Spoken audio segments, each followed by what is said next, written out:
para ele considerar. Ele falou que já considerou, só que não tem interesse. Mas o problema é que eu fiz a apresentação da usina hidrelétrica da Canastra.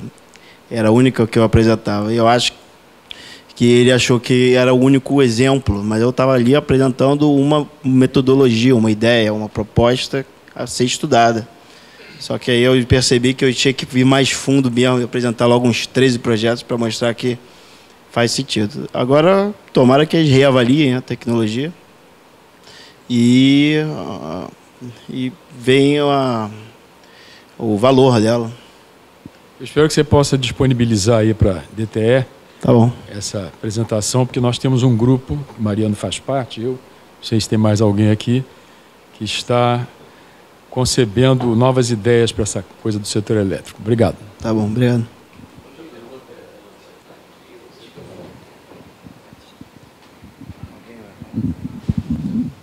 Você falou que realmente a maior disponibilidade seria no sul, né? Uruguai e um outro projeto. Aqui no estado do Rio, você viu alguma coisa na região? Porque a usina Antinilo Peçanha, que é a maior usina da Light, em torno de 500 megawatts, ali tem uma queda d'água, me parece, em torno de 300 metros, eu não sei. Aquela região também caberia alguma coisa, algum projeto desse tipo?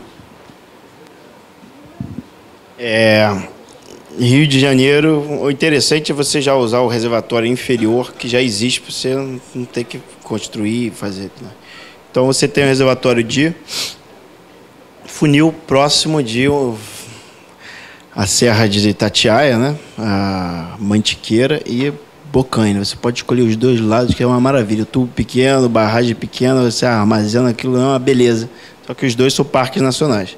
Só que o exemplo do barreiro que eu apresentei, no lado da Bocaina, se você fizer um tubo um pouquinho maior, você consegue não alagar o parque. Só que também a área que iria alagar do parque seria muito pequena. Só que o pessoal fica mais preocupado que não pode fazer nada ao entorno do parque também. Então, mas dependendo da necessidade de reduzir linhas de transmissão, de armazenar energia próximo da demanda, porque dá um apagão numa linha, você tem 5 gigawatts podendo gerar lá do lado da demanda, isso aí é uma coisa maravilhosa.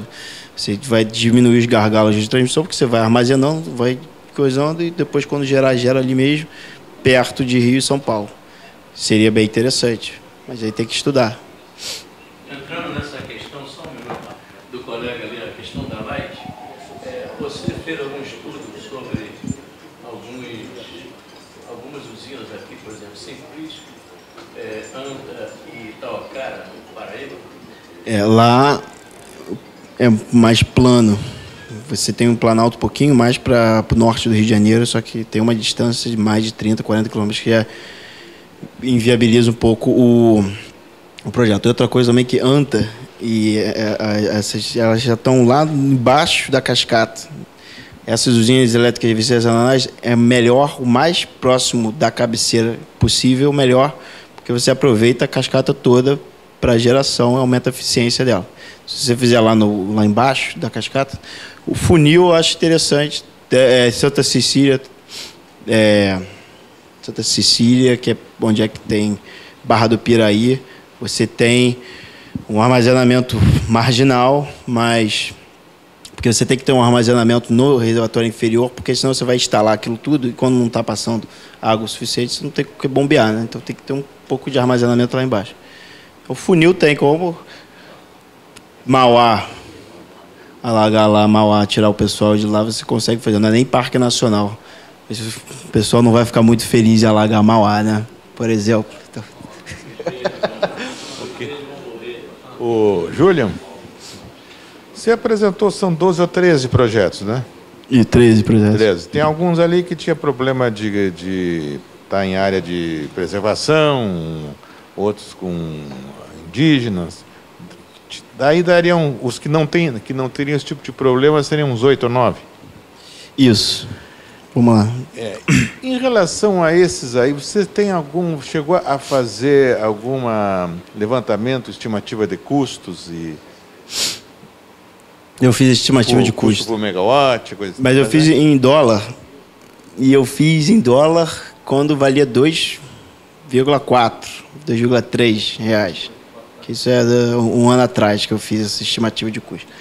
Seria de 5 a 2 bilhões de dólares por megawatt instalado. De 2 a 5? Gigawatt instalado. Milhões por megawatt instalado, desculpa.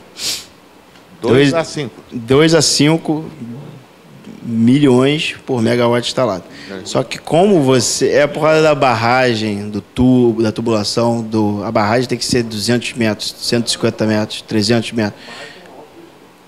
Hã? Milhões de dólares. Milhões. É caro, bem caro.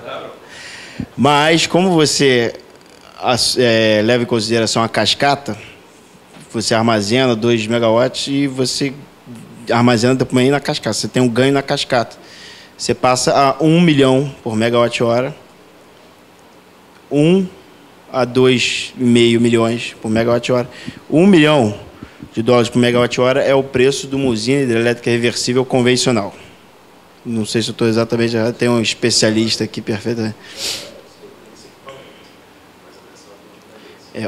Isso ano passado, sem considerar que você está no Brasil, que dobrou o custo do dólar, é 1 milhão de dólares por megawatt-hora. O problema é que a tubulação normalmente é um pouco mais extensa. Para você conseguir um reservatório grande, você precisa... A tubulação chega a 10, a 15 quilômetros. A média de usina hidrelétrica reversível convencional chega a 7, 6. Então, a tubulação é maior. O reservatório é maior. Você vai ter que limpar com uma área imensa, preparar o reservatório. Você vai ter que fazer uma barragem de 200 metros. Então, essa é mais ou menos a média que eu calculei. Levando em consideração a cascata, é 1 milhão de dólares por megawatt instalado. Só que também fiz uma estimativa de quanto custa você fazer uma hidrelétrica na Amazônia e fazer um sistema de armazenamento daquela energia que vai ser gerada. Sairia mais ou menos uns 80 megawatts. Isso é Belo Monte, não. A média de geração de hidrelétrica na Amazônia dá uns R$130 por megawatt-hora. E esse armazenamento sairia uns R$120 por megawatt-hora. Então, no final, sairia R$290 por megawatt-hora, que é competitivo com LNG, que é competitivo com GNL, desculpa, com carvão, com nuclear. Mas não precisa nem da usina hidrelétrica reversível na Amazônia, que já vai ser construída, já tem uma perda de geração do sistema de transmissão enorme, que você já vai diminuir com uma dessas. Então, você já tira esse custo da usina hidrelétrica, você vai ter uma energia a R$130 por megawatt-hora com o excesso que você vai estar desperdiçando. E você vai ficar mais vai ser melhor para a sua consciência, porque você vai estar jogando fora um monte de energia, né? Que você vai estar armazenando e reaproveitando aquela energia. É caro. Okay. Só para complementar, então, esse raciocínio, a gente viu aí que nós estamos com geração térmica efetivamente desde outubro de 2012, né? E agora, nesses últimos meses, a gente tem tido vertimento na bacia do Tietê, do Paranapanema, na região sul, vertendo, Itaipu, e não se pode desligar a térmica porque na carga média, na carga pesada, a gente precisa de térmica, e essa geração térmica que não pode ser desligada, ela está deslocando a geração hidráulica e causando mais vertimento ainda. E com tudo isso, a gente vem pagando encargo de serviço de sistema altíssimo, né? A disponibilidade hídrica ruim, isso levado para os modelos de planejamento, provocam o CMO alto, né? O PLD alto, e quer dizer, a gente fica numa ciranda aí, uma coisa vai, né, puxando outra. Agora, se a gente conseguir aumentar o armazenamento 140%, isso vai levar o planejamento a uma situação bem confortável, né? Quer dizer, vai reduzir no futuro aí o custo de geração térmica e tal. Então, isso que precisa ser visto. Não, quantos milhões é por megawatt? Mas tem que ter uma visão de futuro, né? O país, nos próximos 10 anos, deve ter um crescimento da carga quase em torno de 50%, né? O país só vai se desenvolver se tiver energia, né? Então, acho que é esse o impacto que a gente quer buscar. Boa noite. Primeiramente, meu nome é Rafael Lopes, eu sou da Voit. Em primeiro lugar, eu gostaria de agradecer e parabenizar aí pelo trabalho bastante interessante. Eu acho que você coloca um aspecto bem interessante em relação ao projeto, né, e possibilidade da gente utilizar aqui no Brasil. Essa tecnologia e aplicação é bastante madura, que nem você colocou na Europa, nos Estados Unidos, né? Existe uma aplicação onde você tem uma matriz energética essencialmente térmica, né? A nossa matriz é hidráulica, mas tem uma migração bastante forte, que nem você colocou, tanto para solar como para eólica, né? Então, essa migração, você ter um sistema eficiente para acumular energia, ele é bastante interessante. Como uma das possibilidades, ele não vai resolver todos os problemas, mas ele pode trazer benefícios interessantes dependendo do ponto onde você coloca. Você apresentou aí um projeto no Chile, na América do Sul, né, mas existem uma série deles que estão sendo desenvolvidos, a gente está participando em alguns, e principalmente eles estão acoplando usinas reversíveis à usina solar. Então, tem um excedente de energia muito grande no norte do Chile, ali na região do deserto do Atacama, e você utiliza aquela geração excedente e ela é acumulada através de usinas reversíveis, né? Então, existe uma série de projetos que estão sendo estudados e alguns já em fase de implementação, né? E acho que é um potencial muito interessante aí para a gente desenvolver e analisar dentro da nossa matriz, né? Tá?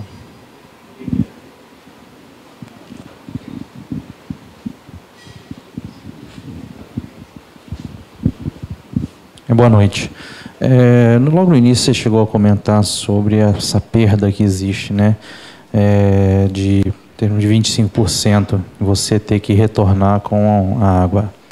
Em algum estudo nesses projetos, você chegou a prever a criação, por exemplo, de uma usina solar somente para manter, para fazer esse trabalho, você não utilizar a energia que é gerada, você distribuir e montar um site independente, autônomo, somente para tocar essas turbinas,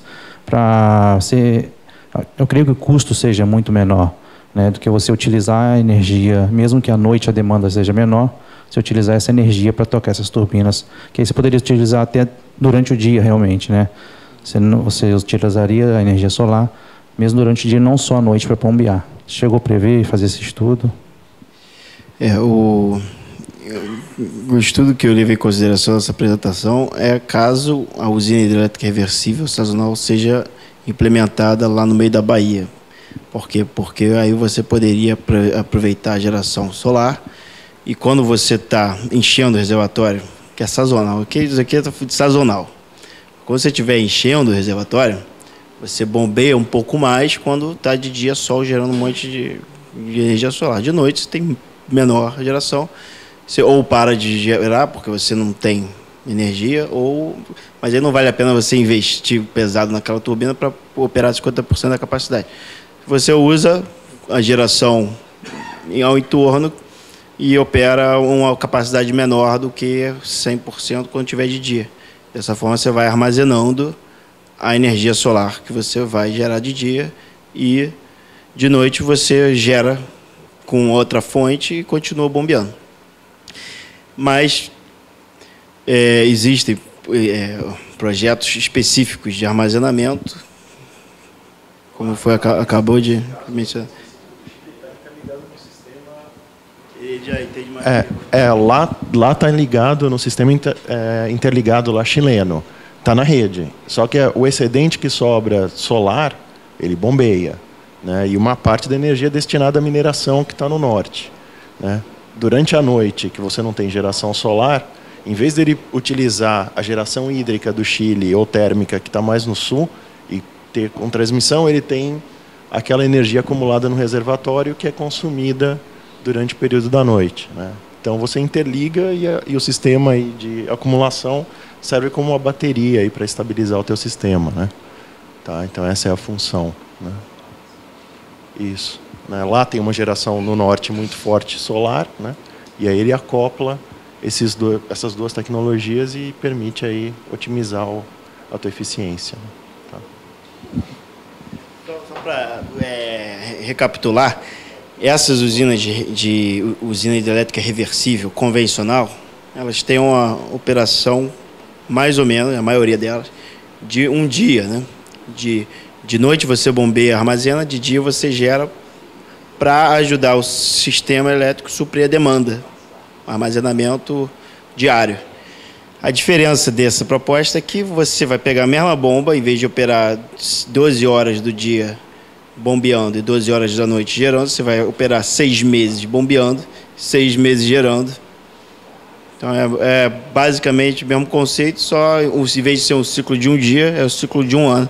Vai mudar o tamanho do tubo, vai mudar o tamanho da barragem, porque o reservatório tem que ser maior, mas o conceito é o mesmo.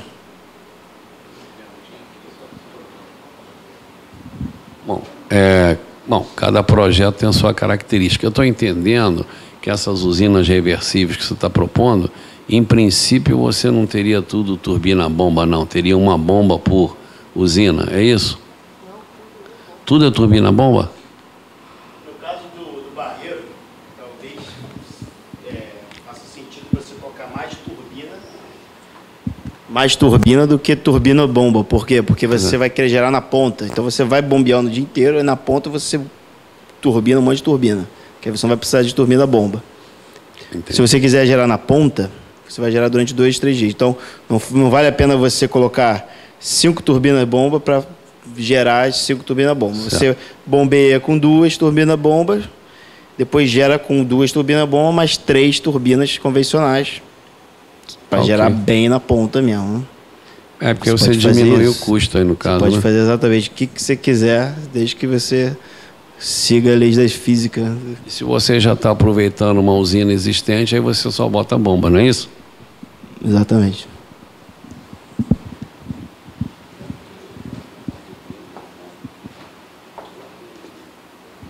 Bem, boa noite, meu nome é Rubens, sou engenheiro mecânico.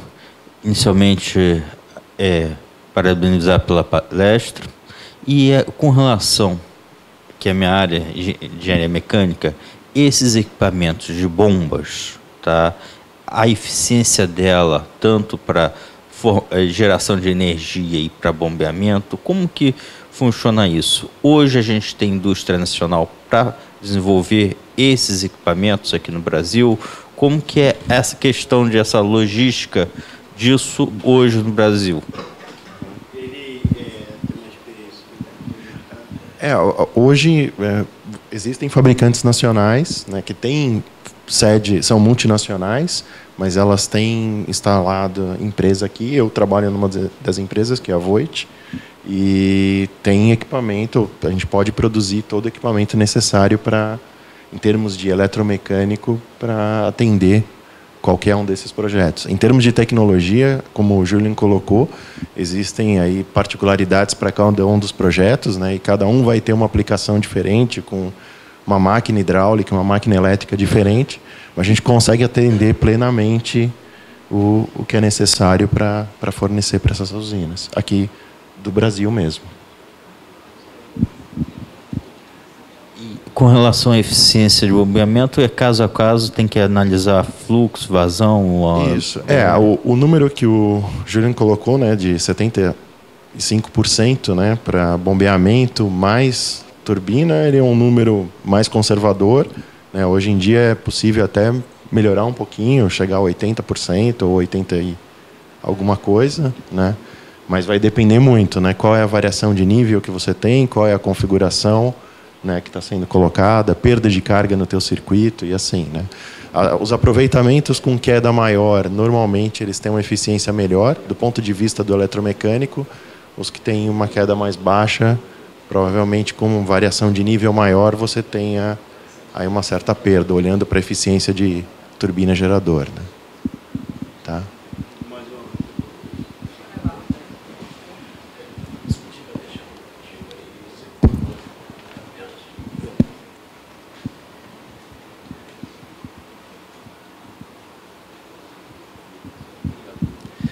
Boa noite, Sandro da Eletrobras.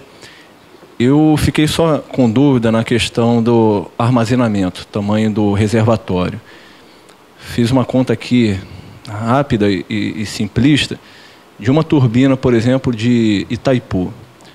Você comentou algo sobre o armazenamento suficiente para 3 anos, né? Uma acumulação para 3 anos de geração. Uma conta rápida que eu fiz aqui, para você, uma turbina de Itaipu, para você armazenar água para 3 anos, abastecer essa turbina gerando, seria algo em torno de